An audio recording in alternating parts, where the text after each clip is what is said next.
North Korea and South Korea have held their first official talks in over 2 years. The negotiations took place in the demilitarized zone between the two countries. The two sides agreed on the participation of North Korean athletes in the South Korean Olympics. They also discussed the potential reunification of families separated by the Korean War.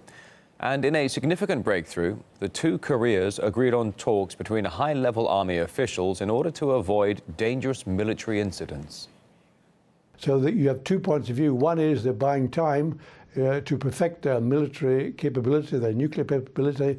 The other is that they're self-confident enough now, they're accepted as a nuclear power, they can then become acting as a normal state and start negotiating with other states. Kim Jong-un has won. North Korea has won. The Democratic People's Republic of Korea has won now. I think this is very, very welcome news that there is a constructive dialogue going on between the two Koreas, and I hope something comes of it. I mean, when all's said and done, the political arrangements on the peninsula between the two countries are paramount here, and if they're talking, I think that leaves a lot less room for other countries, notably the United States, to complain about things. I think really everyone benefits here. It's very hard to say who benefits most. I suppose in one sense it is North Korea, because if there were a new war on the Korean peninsula, it is true, North Korea would be entirely destroyed. I'm not sure South Korea would be, even though it would suffer great devastation. So if you're talking about total destruction as opposed to very serious harm in South Korea,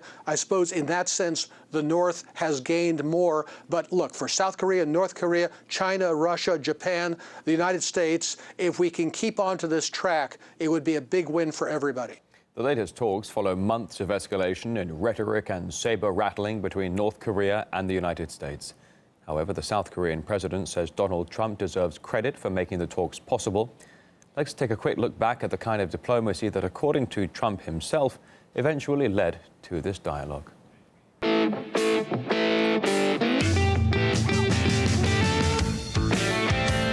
Totally destroy North Korea. That's called the military option. The nuclear and ballistic missile programs of that regime require a determined response. Little rocket man, he is a sick puppy. A lot of people have said, a lot of people have written that without my rhetoric and without my tough stance, and it's not just a stance, I mean, this is what has to be done, if it has to be done, that they wouldn't be talking about Olympics, that they wouldn't be talking right now.